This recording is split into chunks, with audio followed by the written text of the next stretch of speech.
नमस्कार, सात संदेश से मैं अनिल कौशिक। न्यूज अपडेट 7 बजे कार्यक्रम बादरा आसपास में आप सभी दोस्तों का स्वागत है। दोस्तों, कार्यक्रम की शुरुआत हमेशा की तरह मुख्य खबर से करते हैं और आज भी हम बात करने वाले हैं दोस्तों बादरा आसपास खबरों की। तो सबसे पहले चुनाव की खबर लेकर आते हैं और दोस्तों चुनाव की खबर में अगर बात करें 25 नवंबर को ब्लॉक के उपचुनाव की, तो उसके लिए प्रचार प्रसार कल देर शाम 5 बजे थम चुका है। और बादरा ब्लॉक नंबर 3 से, जो कि मुंसरी और सरदारगढ़िया ग्राम पंचायतों का ये ब्लॉक है, तो दोस्तों इस ब्लॉक में 3 उम्मीदवार है। संतो देवी भाजपा से, सुमन कुमारी निर्दलीय और सुमित्रा देवी माकपा से। और तीनों ही उम्मीदवारों के भाग्य का फैसला कल दोस्तों मतदान के साथ ही एक बार 2 दिनों के लिए मतपेटियों में बंद हो जाएगा और 27 नवंबर को इसका परिणाम आएगा, कौन किसको मात देता है। दोस्तों इसके लिए जी जान से मेहनत कर रहे हैं वर्तमान विधायक, पूर्व विधायक और बजरंग सहारण। दोस्तों सभी ने ज़बरदस्त कैंपेन चलाई अपने अपने उम्मीदवारों के पक्ष में और दोनों ही वर्तमान और पूर्व विधायकों ने शानदार एक प्रकार से कैंपेन चलाकर नुक्कड़ सभाएं, जन सभाएं आयोजित की अपने अपने उम्मीदवार के पक्ष में और दावे कर रहे हैं अपने अपने उम्मीदवारों के जीतने के। तीनों ही नेता, देखते हैं क्या परिणाम रहता है। लेकिन दोस्तों सरदारगढ़िया, मुंसरी और बेरवाड़ों की ढाणी जो और पूरा तमाम ये क्षेत्र है दोस्तों, MSR 5 हो, 6 हो, 4 हो, 3 हो, इन सभी में जो वोट है वो कुल मिला के 7,500 से कहीं अधिक वोट है। 6,000 से कहीं अधिक मतदान होने की उम्मीद की जा रही है। तो इतने वोटों में कौन कितना लेकर जाएगा वोट, ये देखने वाली बात है। लेकिन शानदार चुनाव हुआ है। अभी भी आज की रात बहुत खास है दोस्तों। इसको एक प्रकार से चुनावों के ठीक पहले आने वाली रात को मारवाड़ी में कहीं तो कत्ल की रात इसको बोलते हैं। और इस रात हर तरीके के जो हथकंडे हैं वो अपनाते हैं दोस्तों, प्रत्येक उम्मीदवार भी और उम्मीदवार के समर्थक भी। तो क्या इन चुनावों में दोस्तों साम दाम दंड भेद ये चीज़ें भी चलेगी? अक्सर चुनाव में देखा जाता है, ये सारी चीज़ें देखी जाती हैं। तो इन चुनाव में क्या होगा हमारी बारीकी से नज़र है। और इसके अलावा बात करें 25 नवंबर को कल होने वाले चुनाव की, तो 13 जिलों के दोस्तों 14 शहरी निकायों के भी कल चुनाव संपन्न होने हैं। और इसके अलावा सरपंच के पद 4 पदों पर ये चुनाव होने वाले हैं और उपचुनाव 5 पदों पर उपचुनाव है जो 26 नवंबर को होगा, अर्थात सरपंच के चुनाव के एक दिन बाद। और वार्ड पंच 465 वार्ड पंचों के लिए भी 25 नवंबर को मतदान होना है। और इसके अलावा 5 दिसंबर को जो चुनाव होंगे देश में, वो उपचुनाव, उसमें हिमाचल प्रदेश के चुनाव संपन्न हो चुके हैं, एक ही चरण में थे। और गुजरात के चुनाव होने हैं जो 2 चरणों में होंगे, 1 दिसंबर को और 5 दिसंबर को गुजरात के चुनाव 2 चरणों में होंगे। और इसके अलावा 5 दिसंबर को राजस्थान में विधानसभा के उपचुनाव की बात करें तो सरदार शहर में 5 दिसंबर को उपचुनाव होंगे, वोटिंग होगी। और इसके लिए अनिल शर्मा, जो कि दिवंगत भंवरलाल शर्मा के सुपुत्र है, कांग्रेस की टिकट से चुनाव लड़ रहे हैं। और अशोक पिंचा भाजपा की टिकट से मुख्य मुकाबला इन दोनों उम्मीदवारों में है। और दोनों ही उम्मीदवारों के पक्ष में दोनों ही कांग्रेस और बीजेपी पार्टियां अपना पूरा साम दाम दंड भेद पूरी ताकत झोंक रखी है। देखते हैं क्या परिणाम यहाँ पर रहने वाला है। और जो 5 दिसंबर को उपचुनाव की बात है, तो दोस्तों बिहार की भी कुडनी सीट पर उपचुनाव होने हैं, छत्तीसगढ़ में भी बानू प्रतापपुर में भी उपचुनाव होने हैं विधानसभा के, उत्तर प्रदेश में भी रामपुर में उपचुनाव होने हैं। और इसके अलावा ओडिशा में पदमपुर का भी उपचुनाव होगा विधानसभा का। इसके अलावा मैनपुरी सीट जो लोकसभा की है उस पर भी 5 दिसंबर को ही चुनाव होने वाले हैं, जो कि लोकसभा की सीट है। और मुलायम सिंह यादव के निधन के पश्चात ये सीट खाली हो गई थी। तो इसके अलावा दोस्तों हम बात करें अन्य खबरों की, तो 70 वर्षीय वृद्ध महिला की आपको याद होगा 3-4 दिन पहले हत्या कर दी थी अज्ञात हत्यारों ने। घर में जब वो अकेली थी तो उस समय सोने की बाली और ताबीज़ वगैरह निकालने के लिए और नकदी भी चोरी करके ले गए। तो दोस्तों धारदार हथियार से उस महिला का गला भी रेत दिया गया था और बाद में उस महिला की ज़्यादा खून बहने से मौत हो गई थी। उसी प्रकार एक और घटना कल हुई। 70 वर्षीय वृद्ध व्यक्ति से 2 लाख रुपए की लूट भादरा में हुई।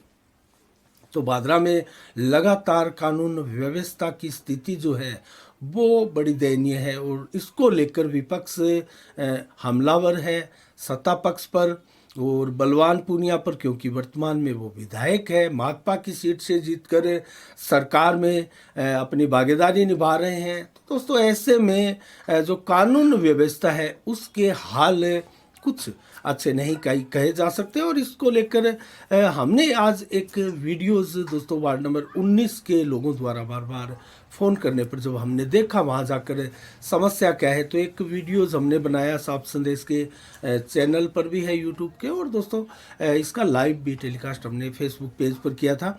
तो इसको आप देखेंगे तो बहुत भारी परेशानियाँ वार्ड के लोगों को आ रही है। और दोस्तों आत्माराम भार्गव जो कि शनिदेव जी का मंदिर है वार्ड नंबर 19 में, और एक पंचमुखी बालाजी का मंदिर है और उसमें एक शिवालय भी है, उसके पुजारी है आत्माराम जी भार्गव। उन्होंने खास तौर से उनके मंदिर के आगे जो बड़े बड़े गड्ढे दोस्तों उस गली में हो रहे थे और वो रोड वो सड़क वो प्रस्तावित है, बताया जा रहा है कि उसके टेंडर भी हो चुके हैं, लेकिन लंबे समय से टेंडर होने के बाद भी वो सड़क नहीं बनाई गई है। वार्डवासियों का आरोप है कि इस सड़क के पैसे उठाकर खा लिए गए।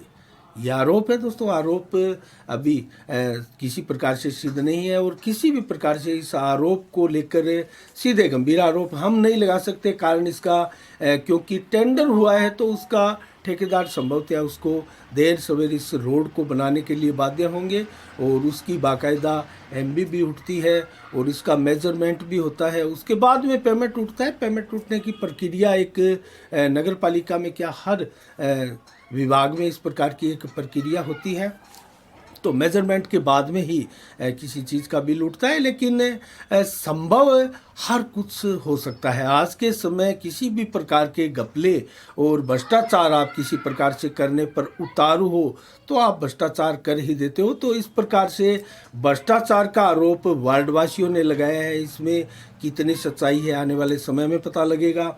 लेकिन बड़े बड़े जो गड्ढे इस गली में दिखाई दे रहे थे वो जलदाय मिशन की पाइपलाइन 3-4 महीने पहले जो डाली गई थी उसको लेकर है। और दोस्तों उसमें लीकेज बार बार आ रहे हैं और वो पाइप भी हमने देखा, जनता को भी दिखाया, उसको वीडियोस आप देखेंगे तो वो पाइप भी आप देख सकते हैं। बहुत छोटा जो जलदाय मिशन का वो पाइप है उसमें जो जॉइंट है उसको जोड़ने का जो एक सिस्टम उसमें था, कहीं ना कहीं वहीं से पाइप लीकेज हो रहा है। वो सिस्टम दुरुस्त नहीं है। 2 पाइपों को जोड़ने का जो सिस्टम है और वहीं जो जॉइंट है वहाँ से पाइप लीकेज होने की ये घटना बताई जा रही है वार्डवासियों द्वारा। अगर ऐसा है तो ये जो लीकेज बार बार कस्बे के हर गली मोहल्ले में देखी जा रही है, कहीं ना कहीं उन जॉइंटों की वजह से तो नहीं है दोस्तों। इसको लेकर भी जांच करने की आवश्यकता है और विशेष सतर्कता बरतने की भी आवश्यकता है। और इसी के साथ दोस्तों हम बात करें अन्य खबरों की ओर, तो पिछले 25 दिनों से अधिक से उपखंड कार्यालय के आगे भाजपा किसान मोर्चा का धरना लगातार जारी है और 2-3 बार वो उसको लेकर ज्ञापन भी दे चुके हैं और पूर्व में भी 2-3 बार चेतावनी स्वरूप इसको लेकर ज्ञापन भी किसानों ने दिया था। लेकिन फसल बीमा क्लेम को लेकर कोई भी कदम विभाग द्वारा नहीं उठाया गया और बीमा कंपनियों द्वारा बीमा क्लेम नहीं दिया जा रहा है। तो अब किसानों का मानना है कि जब तक बीमा क्लेम किसानों के खातों में नहीं आ जाता तब तक वो धरना प्रदर्शन यूं ही बरकरार रखेंगे। तो 25 दिनों से ये धरना चल रहा है। और इसके अलावा पिछले 10-12 दिनों से रामगढ़ में भी धरना चल रहा है, वो सिंचाई पानी को लेकर है और मोगों के दुरुस्तीकरण को लेकर चल रहा है। टेल के अंतिम व्यक्ति तक पानी नहीं पहुंच पा रहा है और बार बार रेगुलेशन बिगड़ना और बारियां पिटना किसानों की प्रमुख समस्या बनकर क्षेत्र में उभरा है दोस्तों। और इसके अलावा हम बात करें अन्य खबरों की ओर, तो आने वाला समय जो है 8 से 20 दिसंबर को बच्चों की परीक्षाएं हैं। अर्धवार्षिक परीक्षा संभवतः 8 दिसंबर से 20 दिसंबर के बीच में होगी और मार्च महीने में वार्षिक परीक्षा का भी समय होगा। ऐसे में दोस्तों तमाम छात्रों की जो समस्याएं हैं वो भी कहीं ना कहीं सरकार उसकी ओर ध्यान नहीं दे रही है और छात्रों की पीड़ा है कि कोर्स उनका अभी तक पूरा नहीं हुआ है। चाहे वो छोटी क्लासों के बच्चे हो, 10वीं 12वीं के बच्चे हो, कोर्स पूरा नहीं हो रहा है। कारण कि तृतीय श्रेणी के व्याख्याताओं के लगभग 75,000 पद जो है वो रिक्त पड़े हैं दोस्तों। लगभग राजस्थान के 90 लाख विद्यार्थियों को इसका खामियाजा भुगतना पड़ रहा है। आखिर सरकार की नीतियों से विद्यार्थी भी अब तंग आ चुके हैं और परेशान है। और उनकी परेशानी दोस्तों आपने देखा होगा, ऐसी अखबारों की सुर्खियां भी बनते हैं, टीवी चैनलों में भी खबरें आती हैं। बहुत से बच्चे अंक कम आने पर भी आत्महत्या तक कर लेते हैं, ऐसे समाचार आपने भी सुने होंगे। तो इस प्रकार से कोर्स नहीं होने से परीक्षा देने जाएंगे उन विद्यार्थियों पर, अभ्यर्थियों पर कितना बोझ होगा, कितनी टेंशन उनको हाई लेवल की हो सकती है दोस्तों, इसका भी अंदाज़ा आप लगा सकते हैं। जिस प्रकार से 75,000 पद ये खाली है। और मैं आपको कैडरवार अगर रिक्त पदों के बारे में दोस्तों आंकड़ा बताऊं तो लेवल 1 के लिए 21,000 पद खाली पड़े हैं, रिक्त पड़े हैं लेवल 1 के लिए। लेवल 2 की बात करें तो 25,000 के करीब ये पद खाली है। सेकंड ग्रेड के भी 16,700 और लेक्चरर के भी 12,700 से अधिक पद खाली पड़े हैं। कुल 75,000 से अधिक ये जो शिक्षकों के पद रिक्त है, बहुत बड़ी समस्या राजस्थान में विद्यार्थियों के लिए ये मानी जा सकती है। इसके अलावा दोस्तों अन्य खबरों की ओर रुख करें तो श्री श्याम भक्त ज्ञान कथा का आज संजय चौक के बाईवाला चौक पर कथा का वाचन प्रारंभ हुआ और सुबह आज 9:15 बजे एक भव्य कलश यात्रा इसको लेकर कस्बे के मुख्य मार्गों से निकाली गई।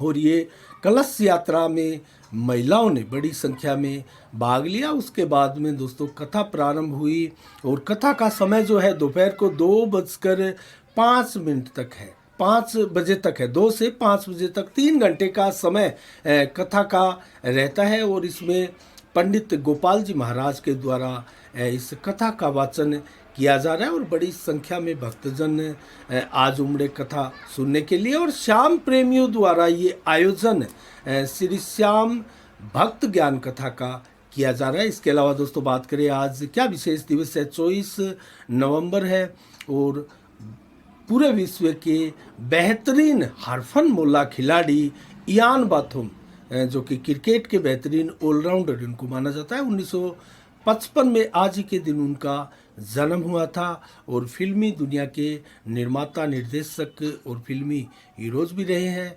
1944 में अमोल पालेकर का भी आज ही के दिन जन्म हुआ। और सिखों के धर्म गुरु गुरु तेग बहादुर का 1675 में आज ही के दिन निधन हुआ था। इसके अलावा बात करें मंडियों के भाव की तो नोट से शुरुआत करते हैं। ग्वार के भाव दोस्तों 5,975 रुपये प्रति कुंटल रहे, चना के भाव 4760, अरंडी के भाव 7,076, जबकि मूंग के भाव 7566 और मोट के भाव 6,090, सरसों के भाव 6860 जबकि दोस्तों कपास के भाव 9797 रुपये प्रति कुंटल, नरमा के भाव 8811 रुपये प्रति कुंटल, गेहूं के भाव 2612 रुपये प्रति कुंटल, बाजरी के भाव 2140 रुपये प्रति कुंटल रहे। इसके अलावा सिरसा मंडी में नरमा बिका है 8700 रुपये प्रति कुंटल, कपास के भाव 9731 रुपये प्रति क्विंटल, जबकि फतेहाबाद मंडी में नरमा बिका है 8750, कपास बिकी है 9450 रुपये प्रति क्विंटल।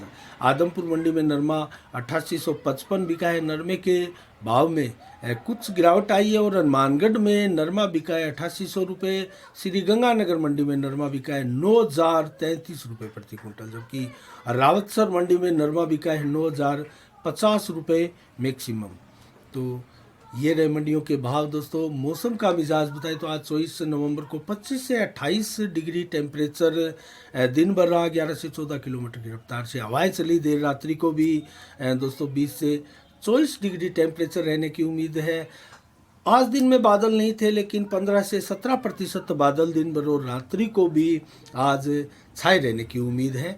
और इसके अलावा 25 नवंबर को कल 14 से 23 डिग्री टेम्परेचर दिन में और 25 से 27 डिग्री टेम्परेचर दोपहर को मैक्सिमम के रूप में रहेगा। 21 से 24 डिग्री टेम्परेचर देर शाम को, जबकि रात्रि को 16 से 19 डिग्री टेम्परेचर। तो टेम्परेचर तेजी के साथ गिर रहा है पारा, रात्रि के समय ठंड बढ़ने लगी है। और हवाओं का मिजाज बताएं तो 4 से 11 किलोमीटर की रफ्तार से दिन भर और रात्रि को भी कमोबश इसी प्रकार से हवाएं चलती रहेगी और बादल 30 से 40% तक दिन भर और देर रात्रि को छाए रहेंगे। आज के लिए 7 बजे के बुलेटिन में इतना ही। कल ठीक शाम 7 बजे फिर आपसे रूबरू होंगे नई खबरों के साथ, नई समीक्षा के साथ। तब तक के लिए आप अपना बहुत बहुत ख्याल रखिएगा। मुझे दीजिएगा इजाज़त। साफ संदेश से मैं अनिल कौशिक। नमस्कार।